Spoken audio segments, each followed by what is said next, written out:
여보세요? 교수님, 저 타우슨 대학이랑 전화 인터뷰 날짜 잡혔어요. 대박!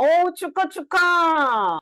진짜 고맙습니다. 교수님, 근데 보통 무슨 질문들을 많이 해요? 어머, 가장 기본적인 질문들은 다 비슷한데, 또 학교마다 달라가지고, 또 가는 학교에 맞춰서 준비를 좀 해야 될 것 같긴 할 거야. 그러면 뭐 여러 가지 있겠지만 그중에서 제일 중요하게 생각하고 연습해야 한다거나 뭐 따로 이렇게 준비를 좀 철저하게 해야 한다 뭐 이런 거 좀 알려주세요, 교수님.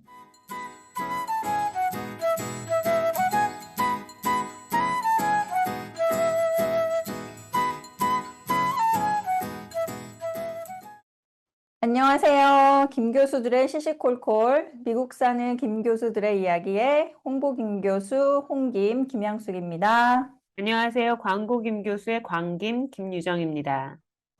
저희 슬기로운 직장 잡기 편 시리즈를 지난주부터 하고 있는데, 오늘 주제는 첫 번째 라운드 인터뷰 요청이 왔을 때 어떻게 준비할 것인가에 대한 얘기잖아요. 광김의 첫 전화 인터뷰는 어땠어요? 그게 언제였죠? 너무 오래돼서 기억이 날지는 모르겠는데. 저는 박사를 받은 게 2010년도니까 그때 잡시장에 나왔는데, 그때 전화 인터뷰를 많이 했었죠. 요즘은 다 줌으로 하는데, 그땐 정말 전화로 통화하면 원래 안 그래도 영어가 안 들리는데 전화는 더 안 들리잖아요. 그러니까 실수하면 어쩌나 해가지고, 특히 전화가 또 왔는데 다른 전화가 오게 되면 소리가 이렇게 방해가 되니까 막 다른 전화 들어오는 것도 막아놓고, 뭐 저는 방송을 하니까 편집실이 있거든요. 그러니까 조그만 편집실에 들어가서 막 각 병마다 리서치, 티칭, 그리고 논문 이런 것들을, 이 분야에 대한 질문하고 대답을 미리 준비해서 다 프린트를 해가지고 커뮤니티 페이퍼를 다 붙여놓고 아무튼 날렸죠. 저 같은 경우에도 첫 전화 인터뷰는 그게 벌써 12년 전쯤인 것 같은데 기억이 좀 가물가물하긴 합니다. 근데 아마 박사 4년 차였을 거고 그때 예상 문제들을 선배님들한테 아마 받아서 이렇게 스크립으로 대답 일일이 다 써가지고 막 엄청 외우려고 노력했던 기억이 있거든요. 저 같은 경우에는 박사 졸업 앞두고서는 전화 인터뷰는 아마도 열댓 번 정도 한 것 같고요. 저도 광김처럼 그때마다 벽에 이렇게 예상 답변들 글자 크기 크게 프린트 해가지고 전부 싹 다 붙여놓고 외우고 또 외우고 했던 기억이 있습니다. 저는 외우지는 않았어요. 만약에 대신 예행 연습을 했죠. 만약에 리서치에 대한 질문을 한다, 그럼 자연스럽게 리서치 앞으로 간다. 이렇게, 네, 이런 동선을 조금 예행 연습을 좀 했던 것 같아요. 근데 어느 순간에 이런 전화 인터뷰는 요즘 이제 테크놀로지가 되게 많이 발달해가지고 전화 인터뷰보다는 스카이프도 사실은 전화 인터뷰긴 한데 스카이프를 하거나 이제 줌으로 하는 학교가 더 많아졌죠. 근데 사실 이제 아직도 전화로 컨퍼런스 콜, 이제 커미티들 놓고 컨퍼런스 콜 같은 걸로 예전 방식으로 하는 학교들도 있긴 있어요. 사실 최근에 이제 레퍼런스 콜을 받았는데 그때 이제 전화로 여러 가지 질문을 하더라고요. 그러니까 예, 사실 이렇게 말하니까 우리가 너무 노친네 같은 느낌이 들긴 하는데, 정말 이제 과거를 얘기하다 보니까 저희가 이제 박사 해가지고 이제 잡시장에 나온 것도 벌써 10년, 12년, 최소 12년, 13년인데, 한 10년이면 강사님이 하니까 테크놀로지야 뭐 말할 것도 없죠. 그런데 제가 근무하는 과에서는 여기 타우슨에서는 아직도 진짜 랜드라인으로 저는 그 첫 번째 라운드 인터뷰를 진행을 하긴 하거든요. 제가 타우슨에 전화 인터뷰를 했을 때는 스카이프로 했던 것 같긴 한데, 뭐 이것도 벌써 8년 전인가요? 뭐 아무튼 무척 오래됐는데, 어, 그러고 보면 이제 어떤 통화 모듈로 하는지는 커뮤니티 구성원들의 선택인 것 같기도 하고요. 학교 쪽에서 뭐 랜드라인 전화로 컨퍼런스 콜을 해가지고 인터뷰를 해라, 아니면 줌으로 해라, 뭐 이런 구체적인 지시는 사실 하지 않는 것 같아요. 그래서 저는 저희 과는 이렇게 랜드라인으로 하는 것 같고, 그러면 광김은 전화로 하는 거랑 이렇게 얼굴 보고 스카이프나 줌으로 하는 거랑 이제 두 가지 중에 어떤 방법이 훨씬 더 좋았어요?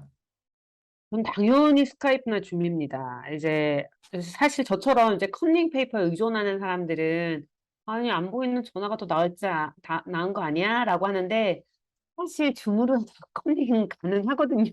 사실 이것도 예행 연습을 합니다. 그래서 마우스를 이렇게 내릴 때, 그 다음에 화면을 어떻게 효과적으로 이렇게 잘 배분해서 보는가? 예, 이것도 좀 전략이 필요하지만 아무튼 저는 줌으로 하는 게 훨씬 더 좋습니다.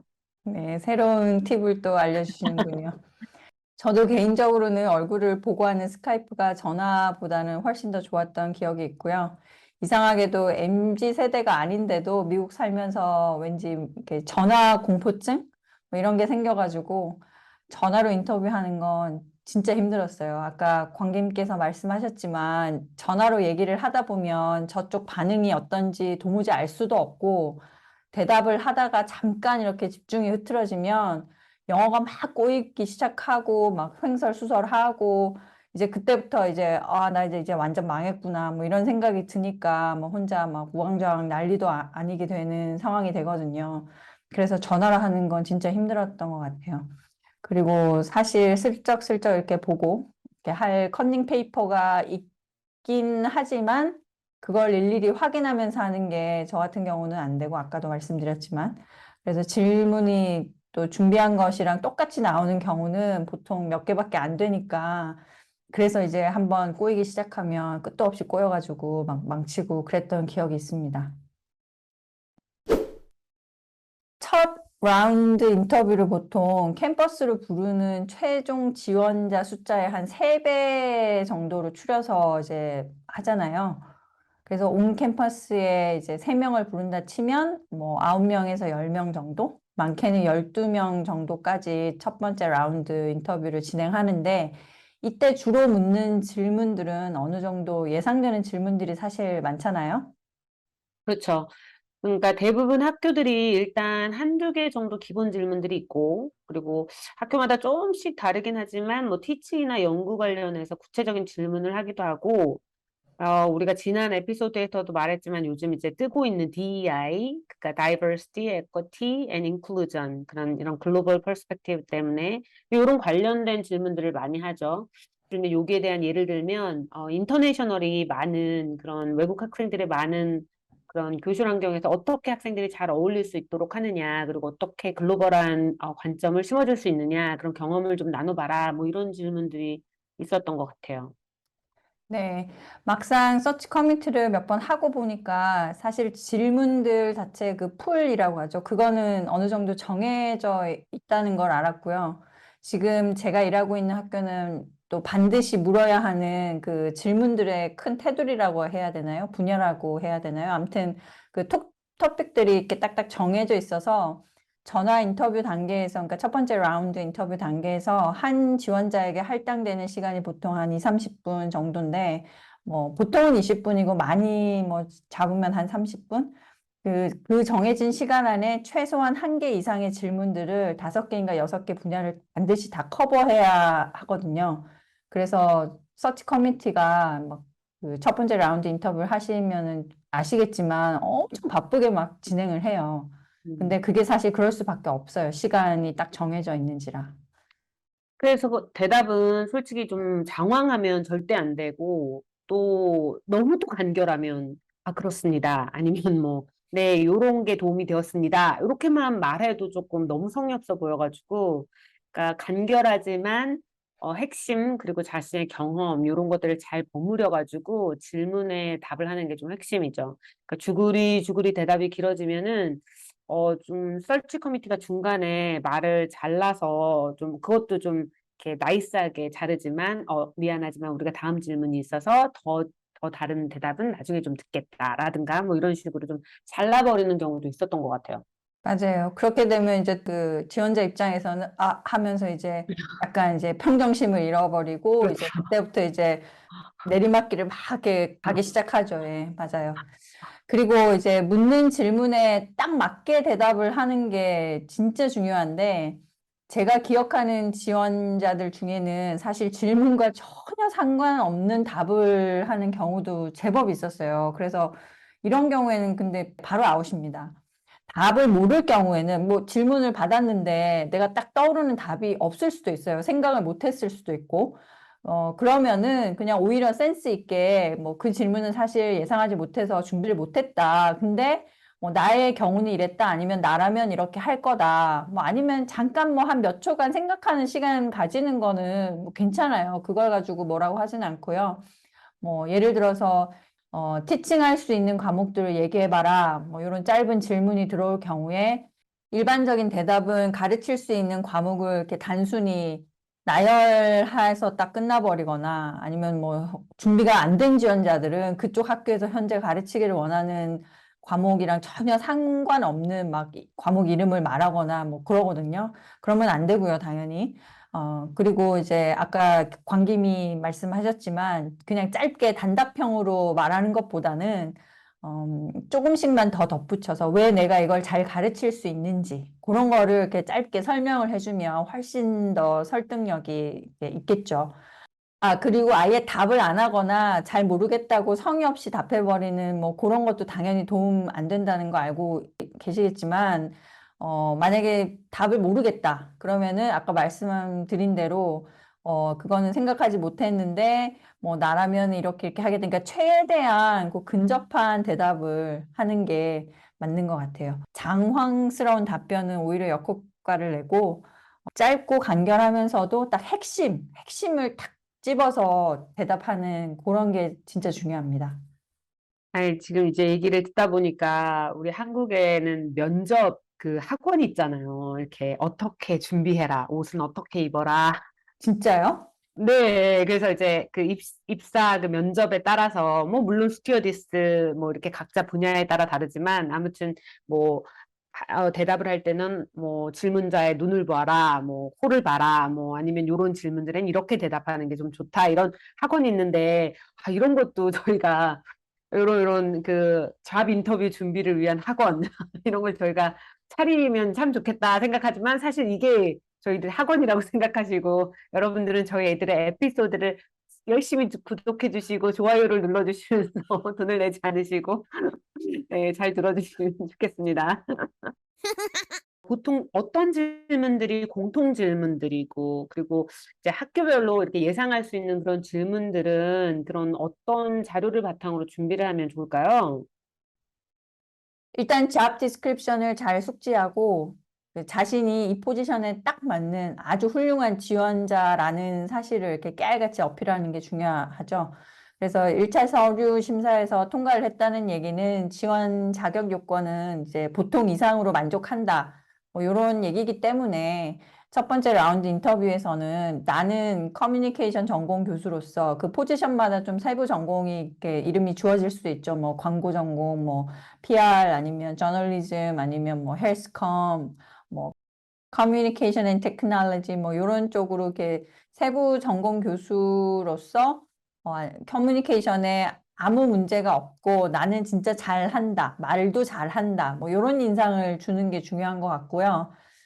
특히 이거는 저희 같은 non-native, 그러니까 영어를 모국어로 사용하지 않는 지원자들의 경우에는 특히나 더 중요하지 않을까, 뭐 그런 생각이 드네요. 진짜 중요한 포인트인데요. 이 잡 디스크립션을 잘 읽어보면은 어떤 분야의 티칭과 연구를 하는 사람을 찾는지 이제 좀 알 수 있잖아요. 거기에 맞게 자기가 가지고 있는 자질을 정확 명료하게 20분 안에 최대한 보여줄 수 있어야 합니다. 근데 질문이 보통 적게는 5개, 많게는 6, 7개 정도가 될 수 있으니까 계산해보면 한 질문당 2, 3분은 넘지 않게 준비하는 게 좋을 것 같아요. 그러니까 너무 과하지 않으면서 너무 적지 않게. 사실 적당히가 좀 어려운데 아무튼 그런 식으로 준비하는 게 2분에서 3분 정도로 준비하는 게 좋고요. 그래서 이 커뮤니티 질문이 끝나면 지원자들한테 또 질문할 기회를 항상 주니까 요 시간도 계산에 넣으면 좋을 것 같아요. 그러면 그 기본 질문들은 어떤 것이 있을까요? 제가 기억하는데 가장 첫 질문은 기본적으로 대부분 자신을 간단하게 소개해보고 왜 이 자리에 지원했는지 얘기해봐라 이런 거죠. 그리고 네가 왜 이 포지션에 가장 적합한 인물이라고 생각하냐, 왜 우리가 너를 뽑아야 되는지 그런 걸 좀 말해보라고 많이 얘기를 하죠. 근데 사실 이 질문이 우리 한국 사람들한테는 좀 어려운 질문인 것 같아요. 그러면 왜 한국 사람들이 특히 이런 질문에 취약할까요? 뭐 생각해보면 지금 세대는 자기 PR 시대라 그래서 우리 시대, 우리 예전 시대랑 달리 이제 자기 홍보하는 게 좀 많이 나아졌죠. 근데 아직도 남들의 이목을 많이 생각하는 민족이다 보니까 뭐 내가 말하고자 하는 게 자칫 자신감인데 이게 자만이나 아니면 부풀림으로 보이는 건 아닌가. 이렇게 다른 사람들이 그렇게 생각하는 건 아닐까? 그래서 그 중간 지점을 찾는 게 좀 어려운 것 같아요. 아, 전적으로 동의합니다. 그리고 요 기본 질문들은 사실 그냥 자다가도 누가 이렇게 툭 쳐서 야, 너 이거 한번 얘기해봐. 이렇게 하면은 이렇게 자동으로 다다다다다 나올 정도로 완벽하게 연습이 되어 있어야 됩니다. 사실 누가 자는데 이런 질문을 하진 않죠. 아, 누가 아니요. 말이 그렇다고요. 네. 자고 있는데 뒤쳐서 네가 왜 이 포지션에 중요한지 얘기해봐. 이렇게 물어보지는 않겠지만 누가 자는데 그런 질문을 하냐는 광김의 말에 홍김 웃겨 죽는 중. 광김도 웃겨서 같이 쓰러지는 중.